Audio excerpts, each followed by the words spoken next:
Bismillahirrahmanirrahim. Assalamualaikum warahmatullahi wabarakatuh. Alhamdulillahirabbil alamin. Alhamdulillahilladzi hadana li hadza wa ma kunna linahtadiya laula an hadanallah. Asyhadu an la ilaha illallah wahdahu la syarika lahu wa asyhadu anna Muhammadan abduhu wa rasuluhu nabiyya ba'dah. Allahumma shalli wa sallim wa barik ala sayyidina Muhammadin wa ala alihi washabbihi ajma'in. Subhanaka la ilma lana illa ma 'allamtana innaka antal alimul hakim. Bismillahirrahmanirrahim. Kita mulai dengan sama-sama lafalkan basmalah. Bismillahirrahmanirrahim. Kita lanjutkan untuk mata kuliah statistika dan probabilitas, sekarang pertemuan keempat ya. Kita akan melanjutkan materi sebelumnya, di mana sebelumnya telah disampaikan mengenai pengantar statistika, kemudian pengantar probabilitas, kemudian mengenai conditional probability, dan sekarang kita akan memasuki pembahasan mengenai variabel acak atau variabel random variables. Oke. Variabel acak ini kelanjutan dari materi sebelumnya. Kita bahas dulu mengenai tujuan pembelajarannya. Jadi kaitan hubungan dengan CP Prodi itu ada di CP Prodi nomor 15, yaitu memiliki pemahaman intelektual dan kemampuan untuk menerapkan matematika dasar dan teori ilmu komputer. Nah, kemudian matematika dasar ini dijabarkan lagi, dispesifikan pada CPMK yang pertama, mata kuliah statistika dan probabilitas ini, yaitu mampu melakukan kalkulasi peluang kejadian variabel random. Jadi pada variabel random ya. Nah, di CPMK 1 ini variabel random, kemudian masuk ke sub CPMK pada video kali ini atau pertemuan kali ini, yaitu memahami mengenai konsep variabel acak atau random variable. Jadi di CP Prodi ini ada pada matematika dasar, kemudian di CPMK-nya ini ada variabel random. Nah, di video ini kita akan fokus ke pembahasan mengenai ini, variabel acak atau random variable. Kemudian tujuan pembelajaran yang lain di CP Prodi nomor 27 ini juga ada memiliki kemampuan pengelolaan manajerial tim dan kerjasama atau teamwork, manajemen diri, mampu berkomunikasi baik lisan maupun tertulis dengan baik, dan mampu melakukan presentasi. Nah, kemudian hubungannya dengan CPMK yang ketiga, yaitu mahasiswa mampu melakukan kerjasama, pengelolaan diri, dan mampu melakukan presentasi. Itu ada pada CPMK. Jadi di sini ada manajemen diri di CP Prodi, kemudian di CPMK ini di CPMK ada kerjasama, pengelolaan diri, dan mampu melakukan presentasi.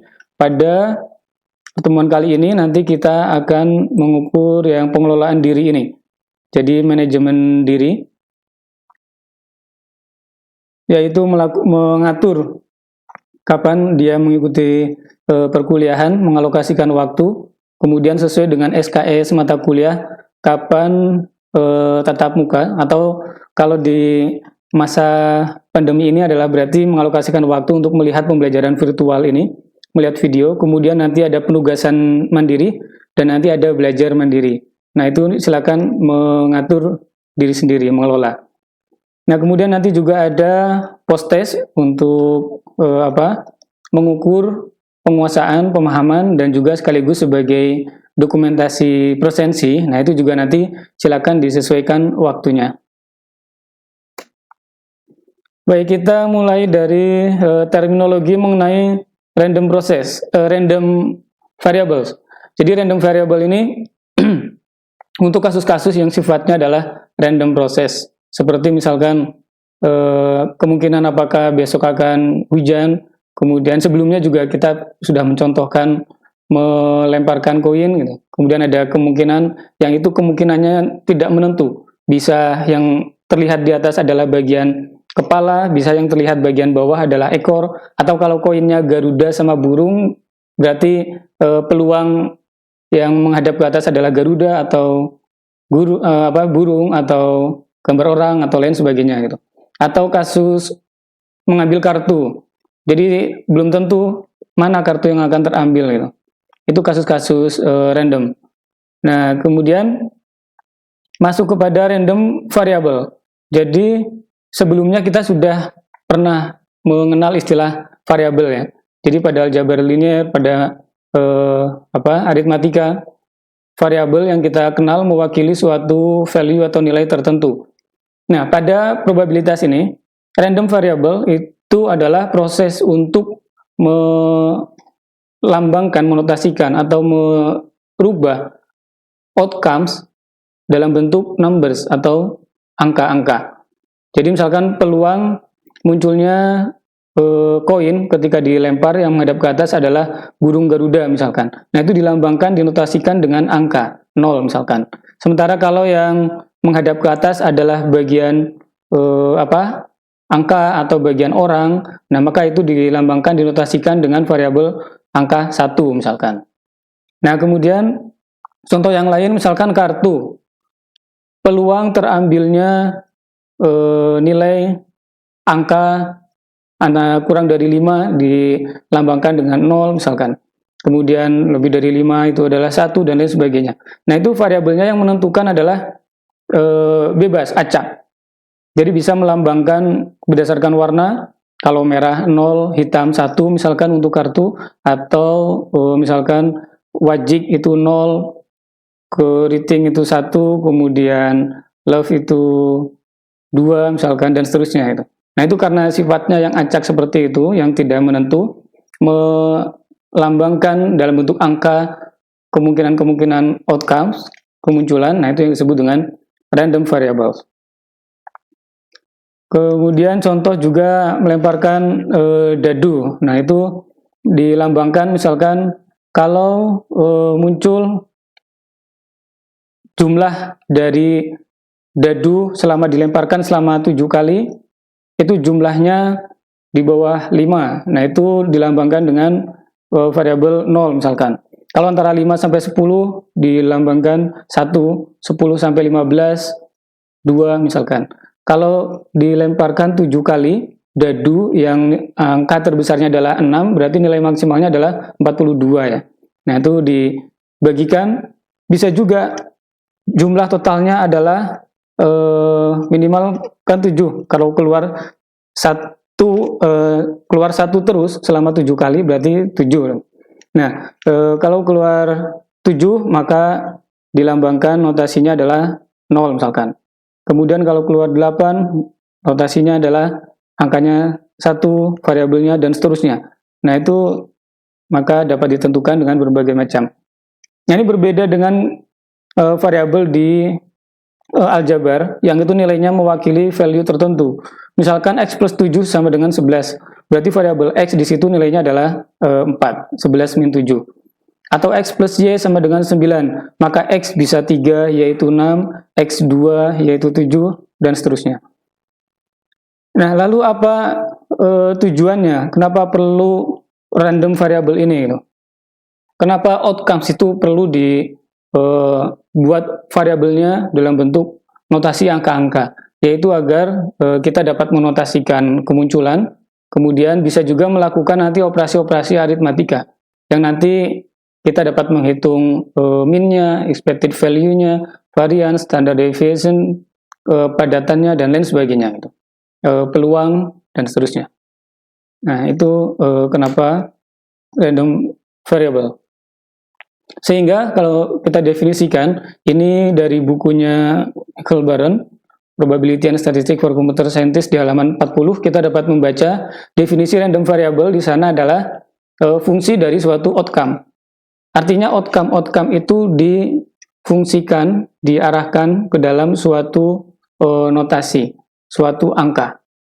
Kemunculan tadi misalkan kartu, muncul warna merah, angkanya 0 misalkan. Muncul warna hitam, angkanya 1. Nah, dan seterusnya. Jadi fungsi yang menotasikan, menghubungkan antara outcome dan suatu nilai atau variabel. Nah, di bawahnya ini ada contoh, ini kasus kemungkinan dalam suatu keluarga yang memiliki anak 3. Nah, maka kemungkinan apakah anaknya itu laki-laki semua, perempuan semua, ada satu laki-laki, atau ada satu perempuan. Nah, ini kita dapat buat notasinya, variabelnya. Jadi misalkan X adalah jumlah anak laki-laki. Nah, ketika X adalah jumlah anak laki-laki, maka probabilitas untuk X sama dengan 0, berarti anak laki-lakinya adalah 0, berarti ketiga-tiganya adalah perempuan, wanita atau girls. Nah, 3 perempuan, maka probabilitas untuk GGG, jadi tiga-tiganya itu adalah girls atau perempuan. Maka probabilitasnya adalah 1/8.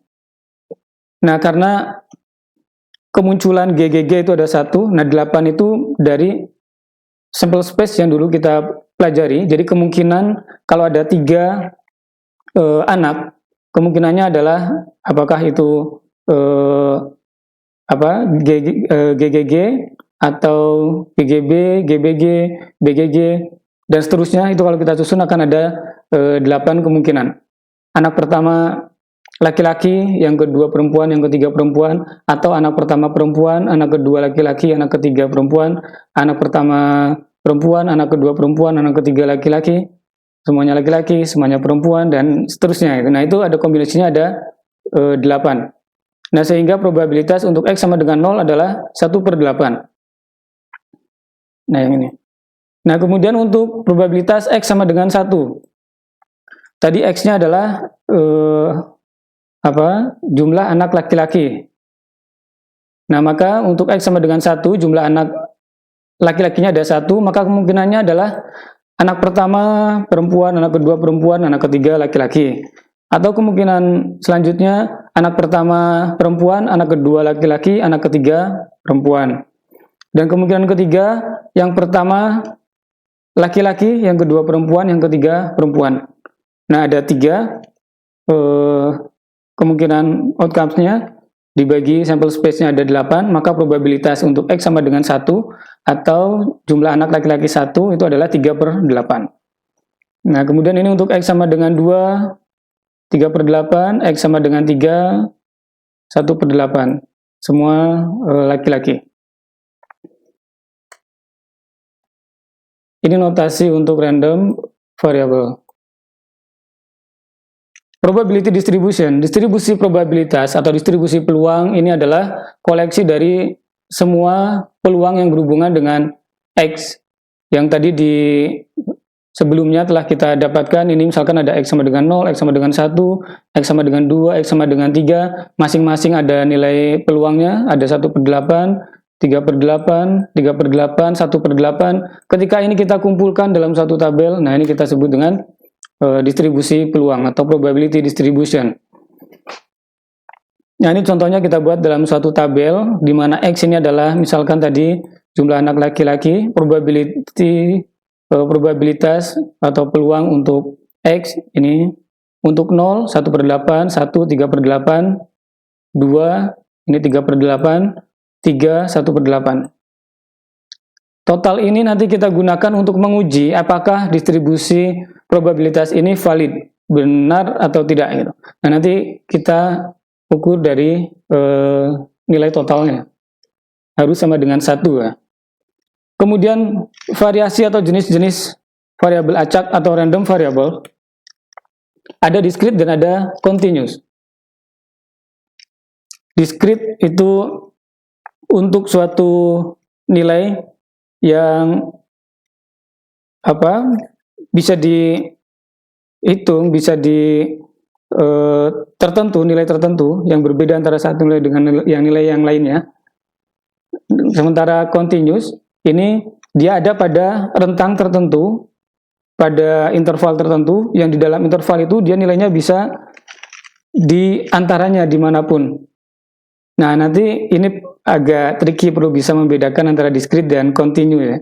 Jadi tidak selalu continue itu yang besar, yang angkanya banyak, sementara discrete itu yang sedikit-sedikit, tidak selalu seperti itu. Tetapi nanti dilihat dari kemungkinan nilainya. Untuk discrete itu adalah distinct.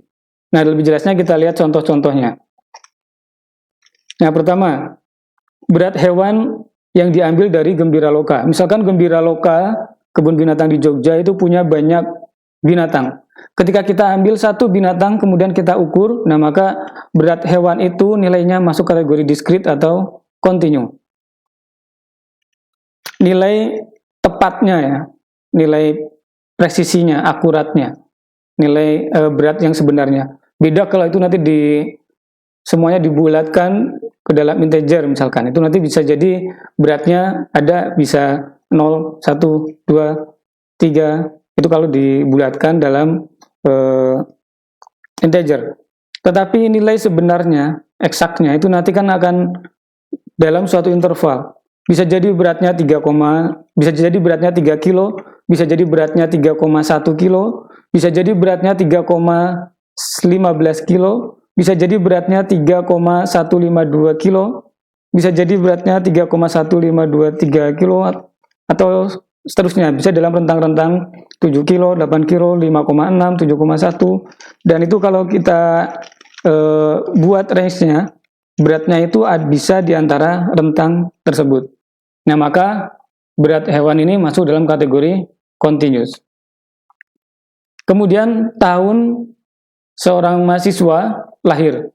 Misalkan di suatu kelas kita ambil secara acak satu mahasiswa, nah kemudian kita data tahun kelahirannya. Nah, maka tahun kelahirannya ini masuk kategori discrete atau continue. Nah, maka tahun kelahiran nanti bisa jadi dia akan muncul sekarang angkatan misalkan 2020 berarti kelahiran kapan? Ya contoh saja ya, contoh misalkan 2001 gitu. Bisa jadi ada yang kelahiran 2001 atau 2002 atau 2003. Nah, nilainya ada pada nilai-nilai tersebut, nilai yang berbeda, yang tertentu gitu ya. Jadi 99, 2004, nah pada nilai-nilai itu. Jadi kalau kita ambil 100, misalkan di kelas ada 80 mahasiswa, 80 mahasiswa ditanya itu nanti nilainya akan ada pada nilai-nilai yang sudah disediakan itu.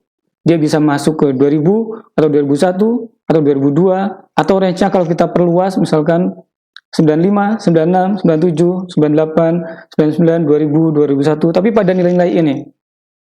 Nah, maka tahun kelahiran mahasiswa ini masuk kategori discrete. Ya, selanjutnya contoh mengenai jumlah semut yang dilahirkan besok misalkan atau hari ini.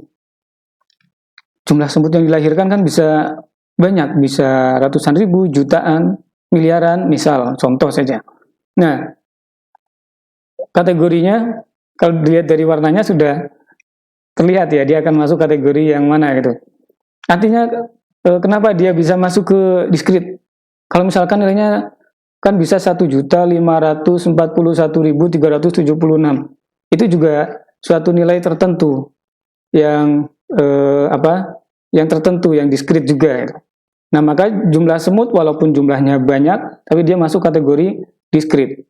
Karena dia tidak akan pada semua, tidak mungkin pada semua interval. Misalkan 1.471.382.476,3. Nah, itu kan tidak akan mungkin sampai pada diantara interval range tersebut. Jumlahnya akan discrete atau tertentu, walaupun besar, tetapi dia tetap masuk ke discrete. Waktu tempuh lap MotoGP misalkan. Jadi kecepatan Fabio Quartararo dalam mengitari sirkuit Ricardo Tormos misalkan. Nah, itu nanti akan mungkin pada suatu interval tertentu range-nya, yang itu bisa bervariasi. Yang kalau kita catat secara tepatnya, presisinya, eksaknya, sebenarnya tepatnya itu nanti akan bisa sangat bervariasi. Itu mengenai discrete dan continue. Nah, sekarang kita mulai masuk pada estimasi probabilitas. Bagaimana kita membuat distribusi probabilitas. Misalkan ini dari suatu kejadian, seorang mahasiswa datang ke Bank Masyarakat Indonesia. Contoh nama bank saya. Setiap jam 10. Nah, ini tiap hari kerja selama 25 hari, itu datang jam 10 terus ke bank. Ini mau lakukan penelitian atau mencatat data statistik misalkan ya. Jadi selama 25 hari kerja itu, setiap jam 10 datang ke bank. Nah, kemudian dicatat. Ini kita mulai dari Misalkan mencatat hari pertama datang, antriannya ada 1. Kemudian hari kedua datang, tidak ada antrian. Nah, maka tidak ada antrian, ini adalah 0. Nah, ini. Kemudian hari ketiga datang, antriannya ada 2. Hari keempat datang, antriannya 1. Hari kelima datang, antriannya 2. Hari keenam datang, tidak ada antrian. Hari ketujuh datang, antriannya, dan seterusnya. Jadi selama 25 hari itu mencatat ketika jam 10, kalau datang jam 10, maka antriannya totalnya, nah itu secara kesimpulannya nanti kita totalkan ada 12, ada 9, ada 4. 12 itu, jadi ada 12 hari yang dia tidak ada antrian. Kemudian ada 9 hari yang dia antriannya ada 1. Kemudian ada 4 hari yang antriannya itu ada 2 orang. Nah, maka ini adalah catatan untuk antrian ke bank. Nah, kemudian ketika ditanyakan berapa estimasi probabilitas apabila datang 100 hari ke depan, berapa kali kira-kira akan mendapati tidak ada antrian. Nah, maka untuk menghitung estimasi dari antrian, ini kita dapat gunakan persentase. Nah, pertama, ketika antriannya 0 itu ada 12. Ketika antriannya 1 itu ada 9 hari, dan antriannya 2 orang itu ada 4 hari. Nah, maka di sini kita bisa membuat probabilitas. Ini ketika kita totalkan 12 tambah 9 tambah 4 ada 25 hari. Dari 25 hari ini ada 12, maka probabilitasnya untuk tidak ada antrian itu adalah 12/25.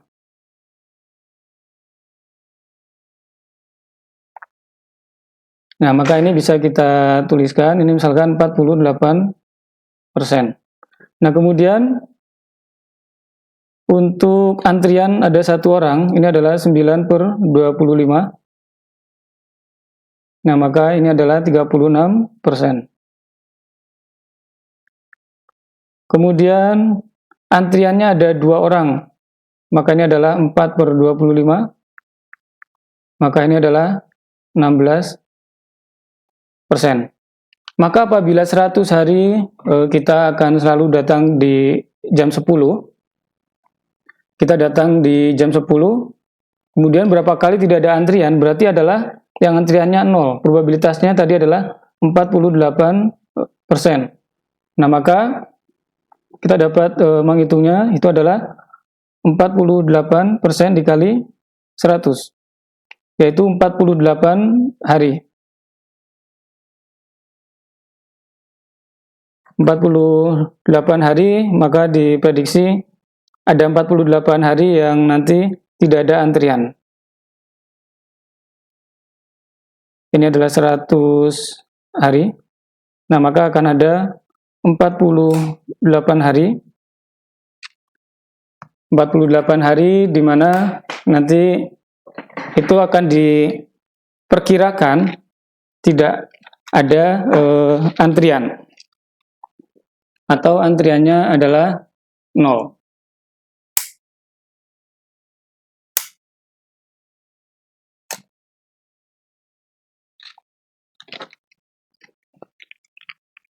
Nah, kalau misalkan kita tanyakan pada jumlah hari yang lain, kalau misalkan selama 50 hari ke depan, ya berarti 48% kali 50, 24.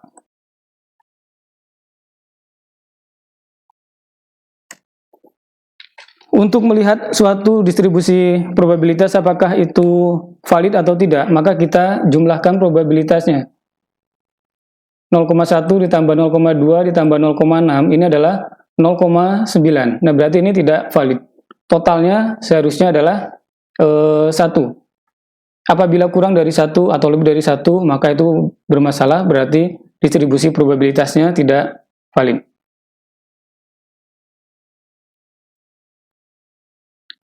Nah, kemudian mengenai mean. Expected value dulu ya.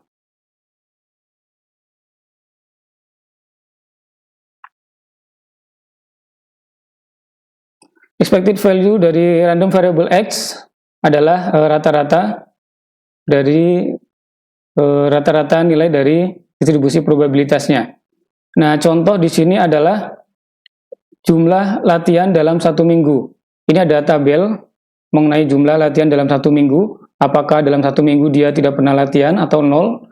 1 minggu latihan 1 hari, ini probabilitasnya 0,15. Nah, dari mana angka 0,1, 0,15? Tadi kita sudah membahas bagaimana membangun atau menuliskan suatu distribusi probabilitas dari kejadian. Jadi ini bisa jadi dari 50 minggu. Minggu pertama dia latihan berapa kali, minggu kedua latihan berapa kali, minggu ketiga berapa kali, sampai 50 minggu. Nah, kemudian dihitung probabilitasnya, persentasenya didapatkan seperti ini tabelnya. Jadi dia tidak latihan itu adalah 0,1 probabilitasnya. Kalau 50 minggu 0,1, 50 minggu berarti dia 5 kali ya, 5 minggu di mana dia tidak latihan. Kemudian 1 hari probabilitasnya 0,15. Tadi untuk memudahkannya 100 minggu yang menghitungnya. Nah, jadi dari 100 minggu itu didapatkan ada 15 minggu yang latihannya 1 hari.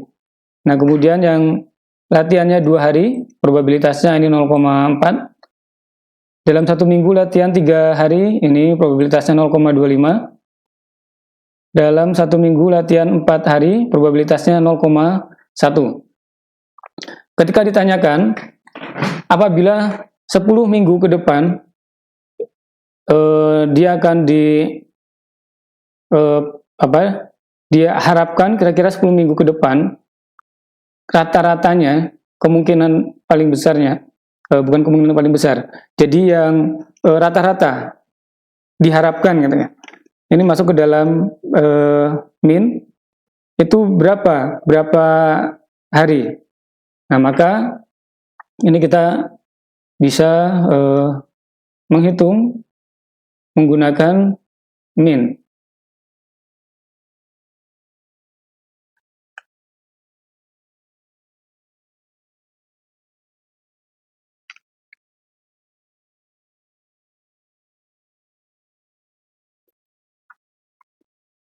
Ya, tadi adalah probabilitas latihan.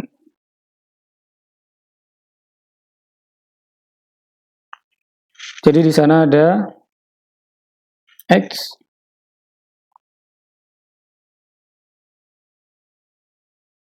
kemudian ada probabilitasnya. Untuk latihan, tidak latihan sehari pun 0,1. Kemudian yang 1 hari ini ada 0,15. Kemudian 2 hari dia 0,4.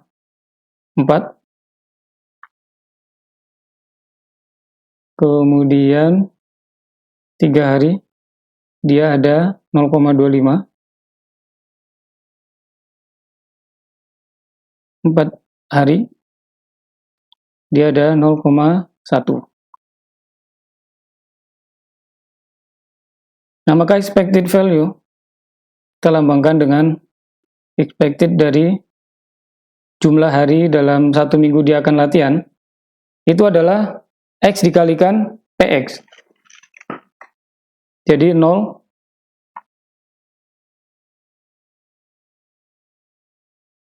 dikalikan 0,1 ditambah 1 dikali 0,15 ditambah 2 dikali 0,4 ditambah 3 dikali 0,25 ditambah 4 dikali 0,1. 0 dikali 0,1 ini adalah 0. Nah, kemudian 1 dikali 0,15 ini adalah 0,15. Ditambah 2 kali 0,4 ini adalah 0,8. 3 dikali 0,25 ini adalah 0,75. 4 dikali 0,1 ini adalah 0,4. Nah, sehingga kita dapatkan, maka ini expected value-nya adalah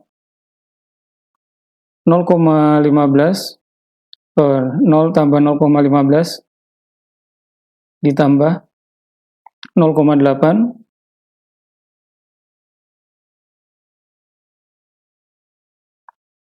0,8 ditambah 0,75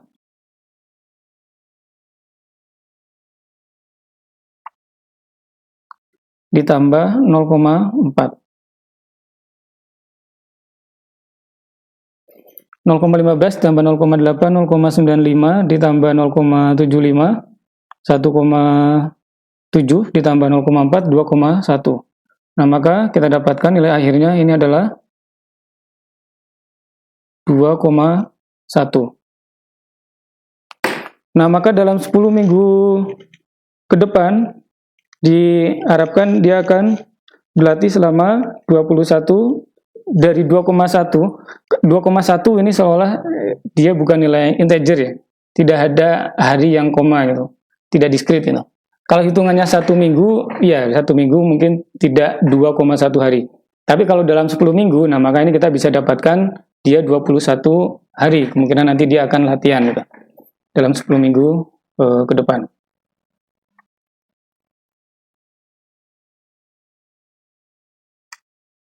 Selanjutnya mengenai variance. Jadi tadi untuk mengukur distribusi probabilitas, yang pertama kita sudah mendapatkan mean. Nah, kemudian selanjutnya adalah variance. Variance dari random variable ini didefinisikan suatu expected square deviation from the mean. Jadi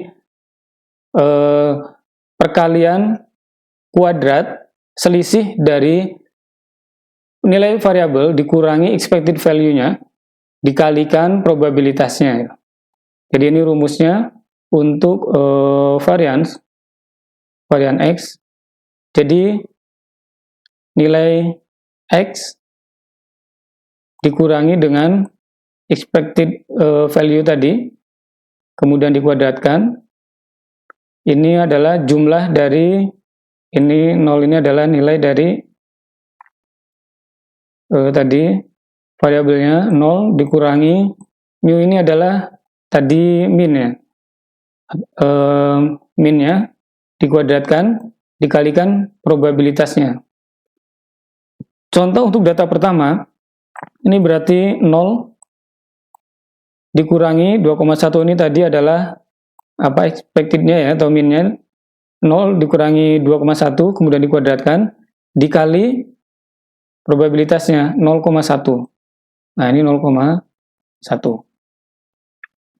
Nah, kemudian yang kedua nilai 1.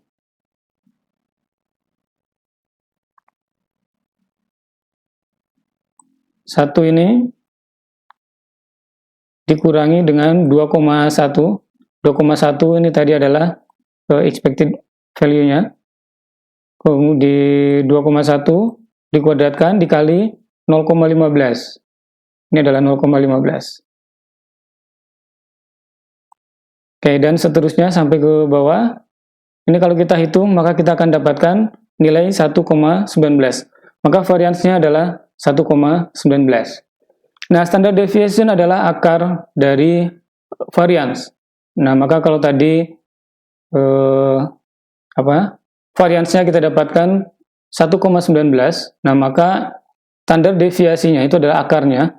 Ini kita dapatkan dia mendekati atau sekitar 1,09 ya. Nah, sehingga kalau kita gambarkan, misalkan kita buat coret-coretan kasar mengenai grafik dari distribusi probabilitas, katakanlah di sini di bawah ini adalah nilai variabelnya di bawah X, tadi ada 0, 1, 2, kemudian 3,